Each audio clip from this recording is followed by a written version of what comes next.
Hey everyone, and welcome back for another deep dive with us. Today we're heading into some, well, kind of uncomfortable territory, but it's something I think we really need to get a grip on. We're talking about all those international companies, big ones, that are still doing business in Russia, even now. Yeah, it's a thorny issue for sure, and one that, frankly, the news cycle tends to oversimplify. And that's why we're here to, unpack it all, right? So we're mainly focusing on this Ukrainian website today called Who Supports Russian War, and they keep this running list of major international companies still operating in Russia. And we're talking like really current data here, August 2024. Yeah, and it's important to remember right off the bat, this isn't just some, I don't know, dry corporate spreadsheet. This website, it's in Ukrainian, and it's pretty clear this is part of a much bigger push to hold these companies accountable. Oh, totally. You can feel how urgent it is just browsing the site. I'll be honest, I was going through their list before we started, and some of the names, they really surprised me. Yeah, it's not just like obscure companies most people haven't even heard of. You see a mix, right? You got those, but then bam, global giants. Household names, the kind you run into every single day. Exactly. Like I saw Auchan on there, Auchan supermarkets. I seriously thought they would pulled out of Russia completely by now. And okay, this is going to sound kind of silly after mentioning supermarkets, but JTI, they're the folks behind Camel Cigarettes, Winston, all those. They're still over there. It really drives home how complicated all this is. It's not some clean-cut good guys versus bad guys story, not at all. These companies, they've often got deep pockets in Russia already. Their supply chains are all tangled up, and who knows what kind of pressure they're getting from their own governments on top of that. Yeah, it's easy to forget all that when you're just skimming headlines, isn't it? But then there are some that really make you scratch your head even more. Like Nestle, they got slammed with so much criticism, back when the conflict started. But if I'm reading this right, they're still finding ways to do business in Russia. See, that's exactly why this Ukrainian website and lists like it are so important. They go into the specifics that you usually miss in the broader conversations. This isn't about just like writing these companies off as evil. It's about wrapping our heads around how deep their involvement really goes. And maybe even understanding why some companies are like actually increasing their presence. I noticed Schlumberger and Unilever, their market share is actually growing over there despite the whole situation. That is really interesting, isn't it? Why would any company choose to expand in a market as, let's face it, volatile and morally iffy as Russia right now? A lot of factors at play, and it's rarely just about chasing profits, though that's definitely part of it. Could be a calculated risk, like they're betting that sticking it out now will give them a huge advantage later on if things ever calm down. So almost like they're playing the long game while others are cutting their losses and getting out. Precisely.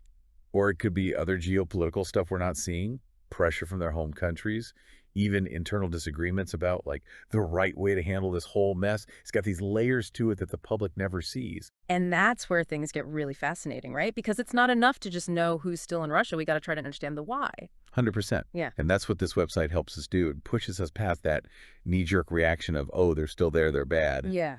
And into, actually graveling with the hows and the whys. That's like the deeper we go with this, the more we find, and it's not even just who's still operating over there, it's how they're doing it, right?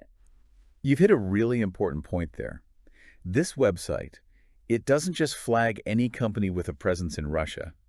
It actually separates them out, the ones actively supporting the war effort, versus those with, let's say, a less clear-cut stance. Okay, yeah, that's a huge difference. Yeah. Can you break that down a bit more? What does actively supporting even look like in this whole thing? That's the million-dollar question, isn't it? Because it's not always so cut and dry. Could be things like they're providing goods or services directly to the Russian military, or they're really pushing the whole war effort in their advertising, public statements, that kind of thing. Or even, get this, lobbying their own governments to ease up on sanctions against Russia. Wow. Okay. So it's beyond just like paying taxes in Russia. It's about concrete actions that are helping the conflict continue. Exactly. But then you've got the flip side, companies that are maybe trying to scale back what they're doing, maybe even trying to pull out completely. But they're hitting all these roadblocks, logistical stuff, or pressure from the Russian government itself to stay put. Man, I bet that's a tough spot to be in. Wanting to do the right thing, but you're caught between a rock and a hard place.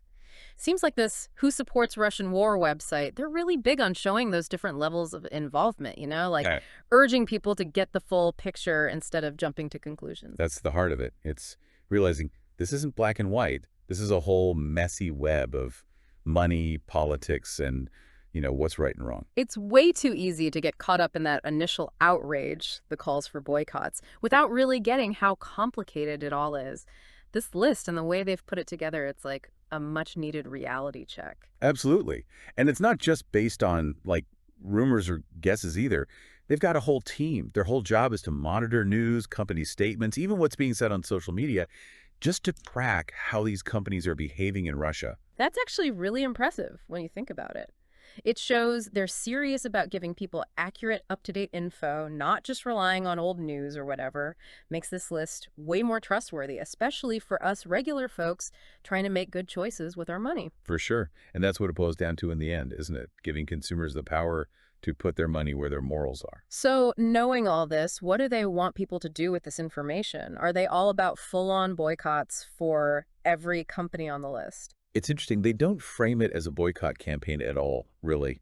They're much more about making informed decisions, whatever those may be. They even build a tool to make it easier. Oh, right. The WSRW bot thing on Telegram, I saw that on their site. Yeah, it's really cool, actually. You just type in the company's name, like, while you're shopping, and bam, it tells you if they're on the list, gives you a quick summary of their whole Russia situation. Like a pocket guide to ethical shopping right there on your phone. Exactly. And that is so powerful. It puts the choice back in the consumer's hands. It's like taking that extra second, Instead of just grabbing something off the shelf without thinking, you pause for a sec. Think about who you're actually giving your money to. Totally. And what they're doing, does it line up with what you believe in? Exactly. It's about putting your money where your morals are, like you said. 100%. So for anyone listening, I'm genuinely curious. When you find out a company is still doing business in Russia, does it change how you see them? Like, would you go out of your way to buy something else even if it's a little inconvenient? That's a tough one. No easy answers there, right? It's different for everyone. It's about what sits right with you, ultimately. Yeah, exactly. Just being aware of all this, it's a good first step. Totally. Like, even if you don't have all the answers, just knowing what's going on, it matters. For sure. Awareness is everything. Once you're aware, you can start to make a difference. Well, there you have it. A peek behind the curtain of global business, all playing out against the backdrop of this conflict in Ukraine. It's heavy stuff, no doubt, but hopefully this deep dive gave you some things to think about. And maybe even inspired you to take a closer look at, where your money's going. Remember, every dollar, every purchase, it all adds up. Stay informed, folks, stay mindful, and make those choices count. Couldn't have said it better myself. Yeah. Keep asking the tough questions, and we'll catch you on the next Deep Dive.